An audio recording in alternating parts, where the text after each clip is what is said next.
J'ai posé ma tasse de café sur le plan de travail de la cuisine et je me suis contenté d'écouter. Mon fils Marc se tenait près de la fenêtre avec sa femme Valérie à ses côtés. Tous les deux discutaient de mètres carrés et des prix du marché comme si je n'étais même pas dans la pièce. Cette nuit-là, après qu'ils furent enfin partis, j'ai ouvert le dossier de Françoise que j'avais sorti du coffre-fort et j'ai appelé le notaire dans le Luberon pour activer ce qu'elle appelait notre plan de secours. Mais je brûle les étapes. Laissez-moi revenir en arrière pour que vous compreniez comment j'en suis arrivé là et surtout qui est qui dans ce pétrin car c'est important. Je m'appelle Jean-Pierre Morel, j'ai 72 ans, je suis un ingénieur des ponts et chaussées à la retraite et j'ai passé 42 ans à concevoir des réseaux d'assainissement dans toute la région parisienne.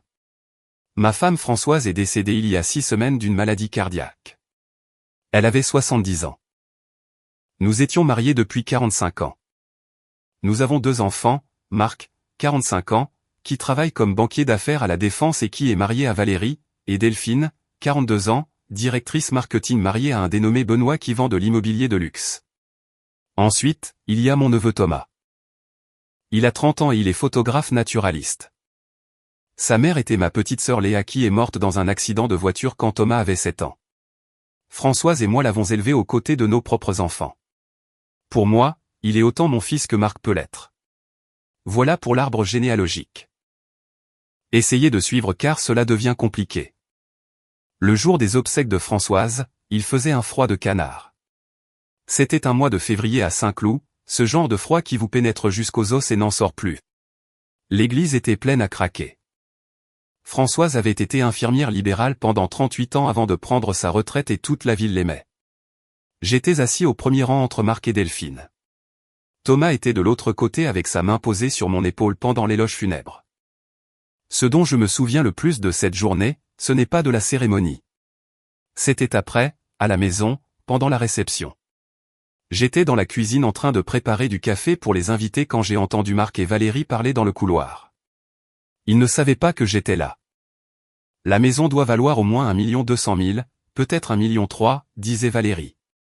Et tu as dit qu'il y avait les comptes d'épargne, l'assurance vie, la pension de réversion de maman, répondait Marc.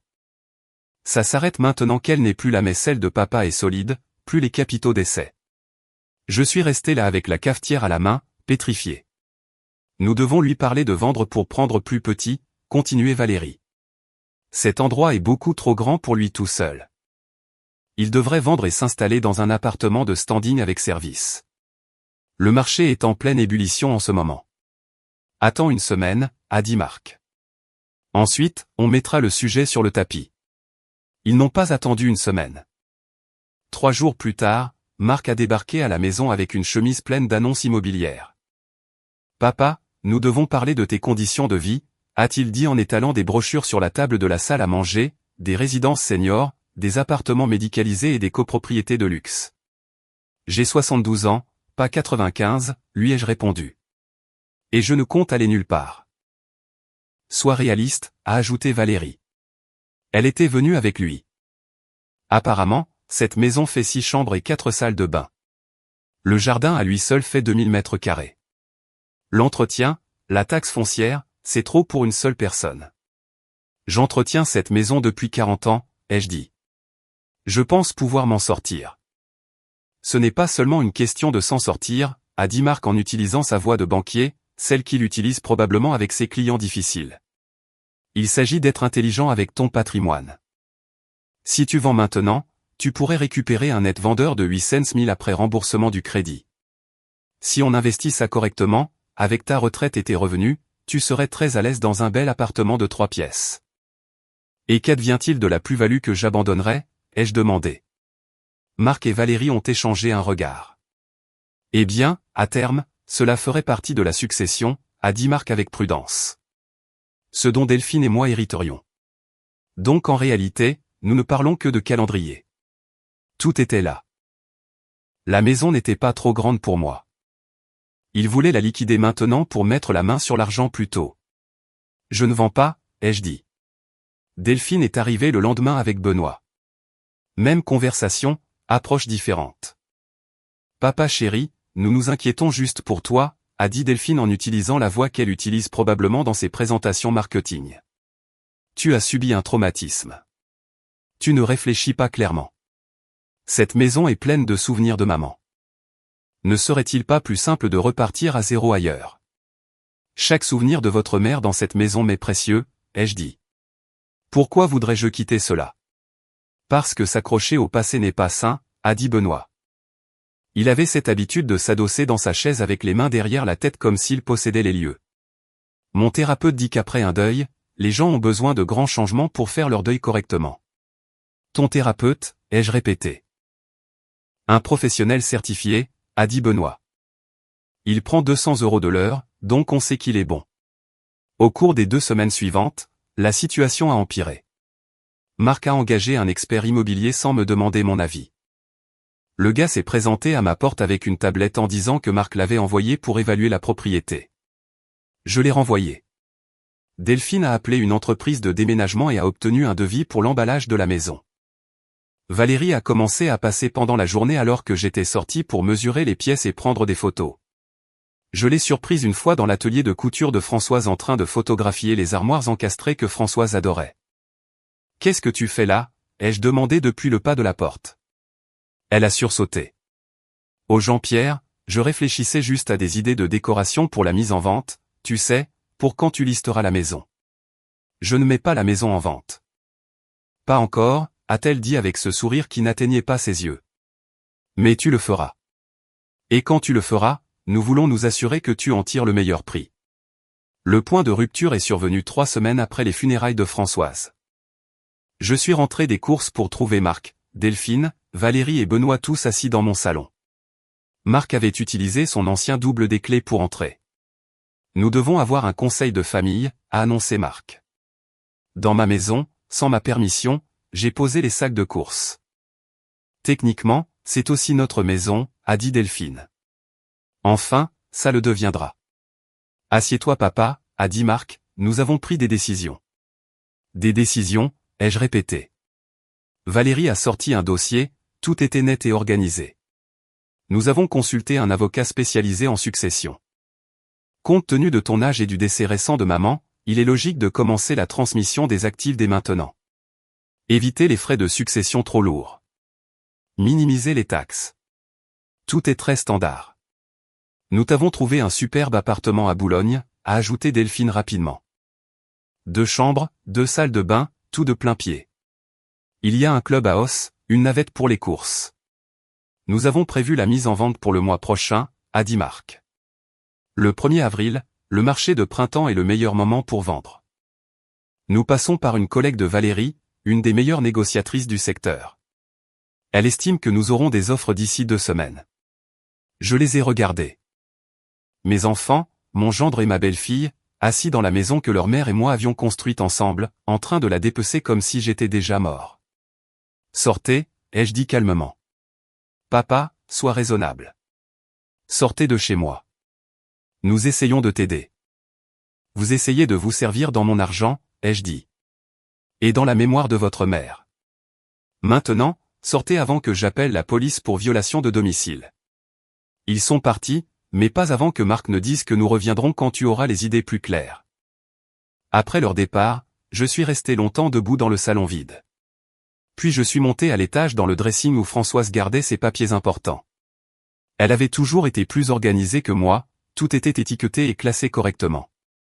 J'ai trouvé ce que je cherchais dans une boîte ignifugée sur l'étagère du haut. Une pochette marquée pour Jean-Pierre, à ouvrir après mon départ. À l'intérieur se trouvait une lettre de la main de Françoise datée de 6 mois avant sa mort. Mon très cher Jean-Pierre, commençait-elle. Si tu lis ceci, c'est que je suis parti.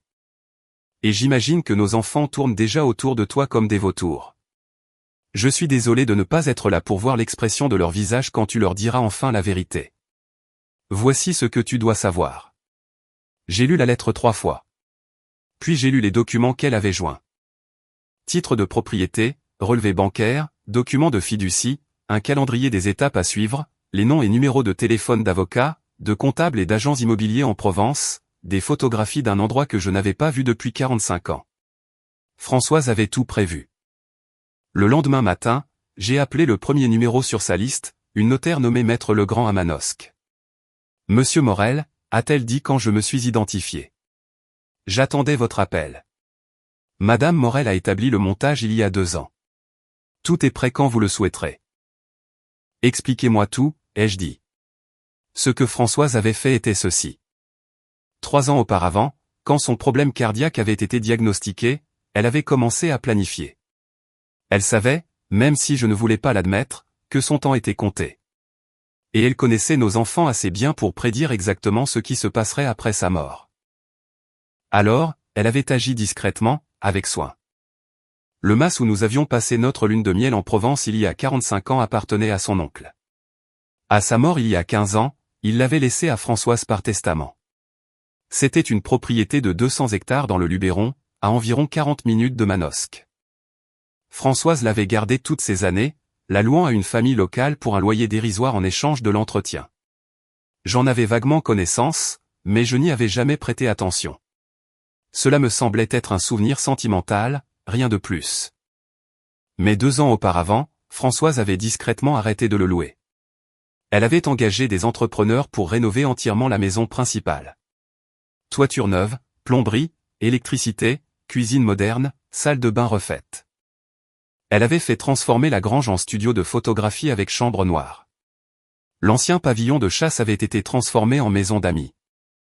Elle avait établi une structure financée par la vente de quelques actions héritées de ses parents pour couvrir les taxes foncières et l'entretien pour les 20 prochaines années. Puis elle avait mis en place un second montage financier. Au cours de 2 années, elle avait progressivement transféré de l'argent de notre compte d'épargne joint, par petites sommes, rien qui n'attirait mon attention quand je jetais un coup d'œil au relevé. Au moment de sa mort, elle avait déplacé 400 000 € vers cette structure, laissant juste assez sur nos comptes habituels pour que tout paraisse normal. La maison de Saint-Cloud, elle avait une hypothèque de second rang que j'ignorais. Françoise l'avait contractée discrètement 2 ans plus tôt pour 150 000 €. Elle avait utilisé cet argent, plus l'argent de la vente de l'ancienne maison de ses parents, pour financer les rénovations en Provence et les fonds de dotation. Les paiements de cette hypothèque étaient configurés en prélèvements automatiques sur un compte que je ne vérifiais jamais. Ce que cela signifiait, c'est que la maison de Saint-Cloud que Marc et Delphine étaient si impatients de vendre n'avait presque plus de valeur nette. Entre le crédit d'origine et la seconde hypothèque, il restait peut-être 50 000 € de valeur réelle. Tout le reste, Françoise l'avait discrètement déplacé en Provence. Elle vous a laissé une porte de sortie, m'a dit Maître Legrand au téléphone. Et elle a laissé des instructions. Vous devez transférer la propriété de la maison de Saint-Cloud à Marc et Delphine immédiatement. Donnez-leur. Laissez-les la voir. Juste leur donner, ai-je demandé. Avec les hypothèques, les 2. Ils seront responsables de la dette. La lettre de Madame Morel suggère que vous leur disiez que c'est leur héritage anticipé. Elle pensait qu'ils seraient si excités à l'idée d'avoir la maison qu'ils ne liraient pas les petites lignes avant qu'il ne soit trop tard. Je me suis mis à rire. Je ne pouvais pas m'en empêcher. Françoise, même dans la mort, savait exactement ce qu'elle faisait. Qu'en est-il des comptes de retraite, ai-je demandé. Madame Morel n'y a pas touché, a dit Maître Legrand. Ils sont toujours à votre nom. Elle a suggéré que vous pourriez vouloir désigner votre neveu Thomas comme bénéficiaire principal au lieu de Marc et Delphine, mais c'est votre choix. Et le mas en Provence, entièrement payé, entièrement rénové, prêt à être habité. Le fonds couvre toutes les dépenses. Vous pourriez y emménager demain si vous le vouliez. J'y ai réfléchi pendant exactement 3 secondes. Préparez tout, ai-je dit. Les 2 semaines suivantes furent une chorégraphie minutieuse. Je ne pouvais pas laisser Marc et Delphine savoir que je préparais quoi que ce soit. Je devais agir comme un veuf éploré qui se rangeait peu à peu à leur point de vue. Marc appelait tous les quelques jours pour prendre des nouvelles. J'ai laissé ma résistance s'adoucir progressivement. Oui, peut-être que la maison était trop grande. Oui, peut-être qu'un changement serait une bonne chose. Je lui ai laissé croire qu'il était en train de me convaincre. Pendant ce temps, je faisais mes cartons. Juste l'essentiel au début. Des vêtements, des objets personnels, les bijoux de Françoise, les albums photos. Thomas m'a aidé. Il était le seul à qui j'avais tout dit. Ils font vraiment ça, a-t-il dit quand j'ai expliqué ce qui se passait. Il était venu sous prétexte de m'aider à vider le garage. Ils le font vraiment, ai-je dit. Et ta tante Françoise savait qu'il le ferait. Je lui ai montré la lettre. Thomas l'a lu, sa mâchoire se serrant à chaque paragraphe. Quand il a fini, il a levé les yeux vers moi. C'était un génie, a-t-il dit doucement. Elle connaissait notre famille mieux que je ne voulais l'admettre, ai-je dit. Et moi, a demandé Thomas. Je suis censé aller en Provence avec toi. Ta tante Françoise a laissé des instructions spécifiques à ton sujet, ai-je dit. Il y a un studio dans la grange rénovée. Elle l'a fait concevoir pour la photographie. Chambre noire, éclairage naturel, la totale. Elle voulait que tu l'aies. Les yeux de Thomas se sont embués. Elle a fait ça pour moi. Elle t'aimait comme si tu étais son propre fils. J'ai ajouté que tu étais le seul à lui avoir rendu visite à l'hôpital chaque jour. Le seul qui appelait juste pour discuter. Elle l'a remarqué Thomas. Elle remarquait tout. Nous avons emballé soigneusement au cours de la semaine suivante, loué un garde-meuble à l'autre bout de la ville et y avons progressivement déplacé les choses. La vaisselle de Françoise, les meubles qui appartenaient à mes parents, les livres, les œuvres d'art, tout ce qui avait une valeur sentimentale. Nous avons laissé les gros meubles, les choses évidentes, tout ce que Marc et Delphine s'attendraient à trouver là. Le moment critique est survenu un mardi. Je venais de charger un carton de manuel d'infirmière de Françoise dans ma voiture quand Valérie est entrée dans l'allée. « Jean-Pierre » a-t-elle crié. « Ça tombe bien. Je voulais te parler de la rénovation de la cuisine. » La rénovation de la cuisine, ai-je répété en fermant le coffre. « Pour après ton départ » a-t-elle dit joyeusement. Marc et moi pensons garder la maison au lieu de la vendre. L'utiliser comme investissement locatif ou peut-être en location de vacances, mais la cuisine est tellement démodée. Je pensais à du carrelage blanc type métro, peut-être un îlot central en cascade. Tu prévois de rénover ma cuisine, ai-je dit lentement. Eh bien, ce sera bientôt notre cuisine, a-t-elle dit. Marc dit que tu as accepté de nous céder la maison, à lui et à Delphine, le mois prochain. Je n'avais rien accepté du tout, mais je me suis contenté de sourire. Nous en discutons encore, ai-je dit. Qu'est-ce qu'il y a dans le carton? Elle regardait mon coffre. Des vieux livres, ai-je dit. Je pensais les donner à la bibliothèque. Je fais du tri comme tu l'as suggéré. Elle y a cru. C'est merveilleux Jean-Pierre. C'est tellement sain de lâcher prise. Si elle avait regardé de plus près, elle aurait vu que ma voiture était pleine à craquer. Mais elle n'a pas regardé. Elle ne m'a jamais vraiment regardé. La réunion finale a eu lieu 4 semaines jour pour jour après les funérailles de Françoise. Je l'avais convoquée moi-même. J'avais demandé à Marc et Delphine de venir. Je leur avais dit que j'avais pris une décision concernant la maison. Ils sont arrivés à 5 minutes d'intervalle, comme s'ils s'étaient coordonnés. Valérie et Benoît sont venus aussi. Naturellement, Thomas était déjà là, assis tranquillement dans un coin. Ils l'ont à peine salué. J'ai réfléchi à ce que vous avez dit, leur ai-je dit, assis dans mon fauteuil en cuir, celui que Françoise m'avait offert pour mes 60 ans. À propos du fait que la maison est trop grande, à propos de prendre un nouveau départ. Vous avez raison. Il est temps de changer. Marc et Delphine ont échangé des regards victorieux. Je vais vous céder la maison à tous les deux, ai-je continué. Moitié-moitié. Vous en deviendrez propriétaire immédiatement. C'est magnifique papa, a dit Delphine. C'est vraiment la meilleure décision. Je le pense aussi, ai-je dit. J'ai sorti le dossier que Maître Legrand avait préparé. Les documents de transfert de propriété sont tous là. Vous devrez signer également, acceptant le transfert et toutes les responsabilités associées. Les responsabilités associées, a demandé Marc. La taxe foncière, l'assurance habitation, les crédits immobiliers, tout cela est transféré avec le titre de propriété, ai-je dit. Procédure standard. Des crédits, le sourire de Valérie a vacillé. Au pluriel. Il y a le crédit d'origine, il reste environ 200 000 euros, ai-je dit. Et la seconde hypothèque, 250 000. La notaire a tout expliqué dans ses documents. Je les ai regardés lire, j'ai vu le visage de Marc passer de la confusion à la pâleur, j'ai vu la main de Delphine commencer à trembler alors qu'elle feuilletait les pages. Cette maison a une dette de 350 000 euros, a dit Marc. Tu avais dit qu'elle était presque payée. Je n'ai jamais dit une chose pareille, ai-je répondu calmement. Tu as supposé qu'elle était payée. Tu n'as jamais demandé à voir les relevés bancaires.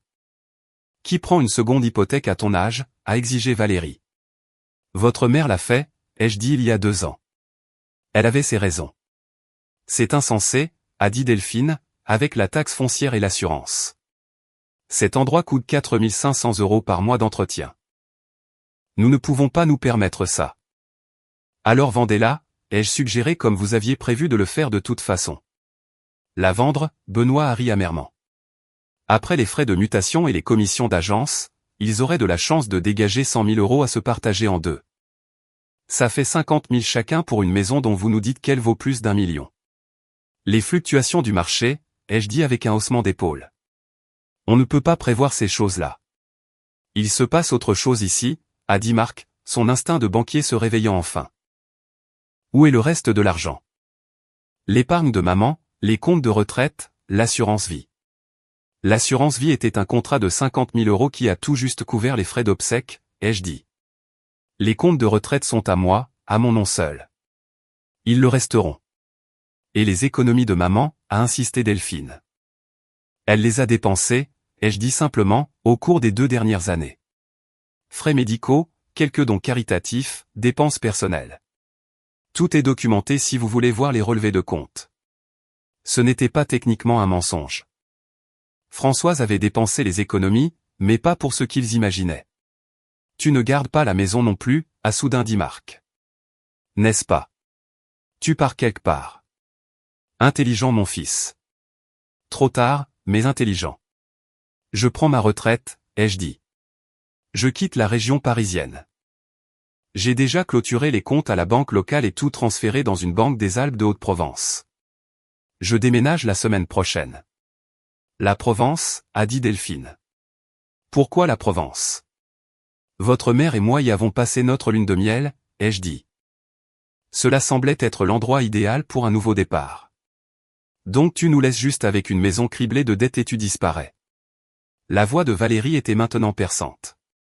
Je vous donne exactement ce que vous avez demandé, ai-je dit. La maison, l'héritage anticipé, juste comme vous le vouliez. Le fait qu'elle ne vaille pas ce que vous espériez n'est pas mon problème. C'est une fraude, a dit Marc. Nous allons t'attaquer en justice. Maman n'aurait pas pu cacher 300 000 € sans que je le sache. Sans que je le sache, ai-je terminé. Elle le pouvait et elle l'a fait. Son argent, ses décisions, tout est légal, tout est documenté. Maître Legrand à Manosque peut vous envoyer des copies de tout si vous le souhaitez. Elle est très méticuleuse. Je me suis levé. Maintenant, si vous voulez bien m'excuser, j'ai des cartons à finir. Les déménageurs arrivent lundi. Vous pourrez récupérer les clés à l'étude de Maître Legrand. Elle gère le transfert à distance. Tu ne peux pas faire ça, a dit Delphine, et il y avait de vraies larmes dans ses yeux maintenant, mais je soupçonnais que c'était des larmes de rage, pas de chagrin. Je l'ai déjà fait, ai-je dit. Thomas, tu es prêt. Thomas s'est levé. Il était resté silencieux tout ce temps, se contentant de regarder. Il a ramassé 2 sacs de voyage que j'avais posés près de la porte. Tu l'emmènes lui, a dit Marc. Évidemment. Ton petit cas social. Thomas est plus ma famille que vous ne l'avez été depuis des années, ai-je dit. Il vient avec moi. Le mas a beaucoup d'espace. Un mas, a dit Delphine. Quel mas? Mais j'avais fini les explications. Thomas et moi sommes sortis par la porte d'entrée de cette maison pour la dernière fois. J'ai entendu des cris derrière nous. Valérie et Benoît hurlaient sur Marc et Delphine. Tout le monde criait sur tout le monde, mais le bruit s'est estompé alors que nous montions dans ma voiture. Comment te sens-tu, m'a demandé Thomas alors que nous nous éloignions. Libre, ai-je dit. Les déménageurs sont venus ce lundi-là comme je l'avais dit, mais pas à la maison de Saint-Cloud. Ils sont allés au garde-meuble où Thomas et moi avions caché tout ce qui comptait. Ils ont tout chargé dans un camion et ont fait route vers le sud. Marc et Delphine ont bien essayé de contester le transfert de propriété. Maître Legrand m'a appelé 2 jours après mon arrivée en Provence pour me dire qu'ils avaient pris un avocat. Cela n'a mené nulle part. Françoise avait tout documenté méticuleusement. Chaque retrait, chaque transaction, chaque décision avait une trace écrite prouvant que c'était son argent, son choix. L'avocat que Marc avait engagé a jeté un seul coup d'œil aux documents de la structure et leur a conseillé de laisser tomber. Ils ont gardé la maison de Saint-Cloud pendant 3 mois, essayant de trouver un acheteur qui paierait assez pour que cela en vaille la peine. Finalement, ils l'ont vendue à perte et se sont partagés les 53 000 € restants. Delphine m'a envoyé un unique SMS me disant « J'espère que tu es content ». Je l'étais effectivement. Le mas en Provence était tout ce que les photographies de Françoise avaient promis. 200 hectares dans le Luberon avec les montagnes s'élevant à l'est comme d'anciens gardiens. La maison principale était une vaste bâtisse en pierre avec d'immenses fenêtres face au lever du soleil. Françoise avait supervisé chaque détail de la rénovation. La cuisine avait des plans de travail en granit et des appareils de qualité professionnelle parce qu'elle savait que j'aimais cuisiner. La chambre principale avait un coin lecture parce qu'elle savait que j'aurais besoin d'un endroit calme pour réfléchir. Le bureau avait des étagères intégrées déjà remplies de livres qu'elle avait fait expédier là-bas au cours de l'année passée, ceux que j'avais mentionné vouloir lire. C'était comme si elle m'avait construit une toute nouvelle vie et l'avait laissée là en attendant que je la trouve. Thomas s'est installé dans la grange aménagée. Le studio de photographie avait tout ce dont il avait besoin. Éclairage professionnel, système de fond, une véritable chambre noire avec stockage de produits chimiques à température contrôlée. En un mois, il avait lancé son activité d'indépendant, photographiant la faune sauvage et vendant des tirages en ligne. Il était plus heureux que je ne l'avais jamais vu. J'ai passé mes journées à apprendre à connaître la terre. Il y avait un ruisseau qui traversait la propriété, froid et clair à cause de la fonte des neiges, un bosquet d'oliviers qui devenait argenté sous le vent. Des cerfs qui descendaient des hauteurs le soir.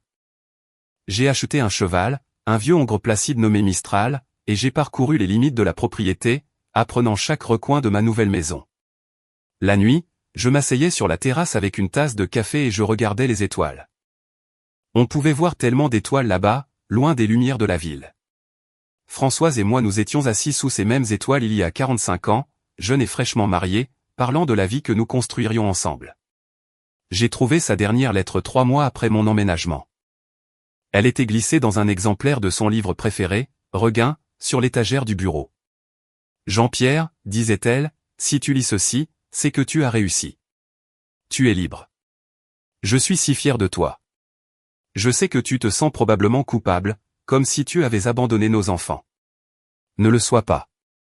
Ils nous ont abandonnés les premiers il y a des années. À quand remonte la dernière fois où Marc a appelé juste pour discuter? Quand Delphine est-elle venue nous voir sans rien demander en retour? Thomas est ton fils maintenant, celui qui a choisi de rester quand tous les autres sont partis. Aime-le comme il le mérite. Vis la vie dont nous avons toujours rêvé. Regarde le lever du soleil depuis cette terrasse. Promène-toi parmi les oliviers en septembre. Nourris les animaux qui descendent le soir. Et sache que chaque choix que j'ai fait était pour que tu puisses avoir cela. Je t'aime. Je t'aimerai toujours. Ne t'avise pas de gâcher ce cadeau en étant triste. Françoise. Je l'ai lu assis dans le fauteuil en cuir qu'elle avait fait expédier en Provence, le même que celui de notre salon de Saint-Cloud, et j'ai pleuré, pas de tristesse, mais de gratitude.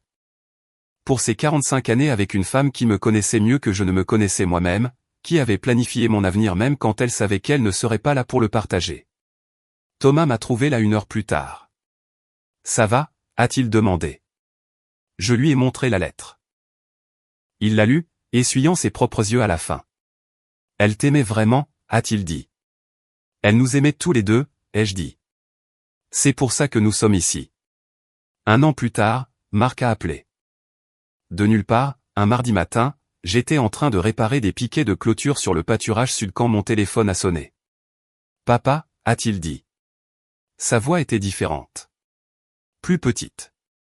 Comment vas-tu? Je vais bien, ai-je dit. Et toi? Ça va. Bien. Occupé par le travail. Une pause. Valérie et moi divorçons. Je suis désolé de l'apprendre, ai-je dit, et je le pensais. Quoi qu'il en soit, je ne souhaitais le malheur de personne. Elle n'était avec moi que pour l'argent, a dit Marc amèrement. Après l'échec de la maison, après qu'il soit devenu clair que je n'aurais pas de gros héritage, elle a changé. Elle a commencé à se disputer pour tout. Finalement, elle est partie. Je n'ai pas dit ce que je pensais, à savoir que Françoise le savait probablement aussi. Delphine et Benoît ont des problèmes aussi, a continué Marc. Il s'avère que quand on se marie pour l'argent et que l'argent ne vient pas, il ne reste pas grand-chose. Pourquoi appelles-tu Marc, ai-je demandé doucement. Je voulais te dire que je suis désolé, a-t-il dit, pour la façon dont nous t'avons traité. La façon dont nous avons traité la mémoire de maman. Tu avais raison. Nous étions des vautours. Je me suis assis sur une barrière en regardant les montagnes.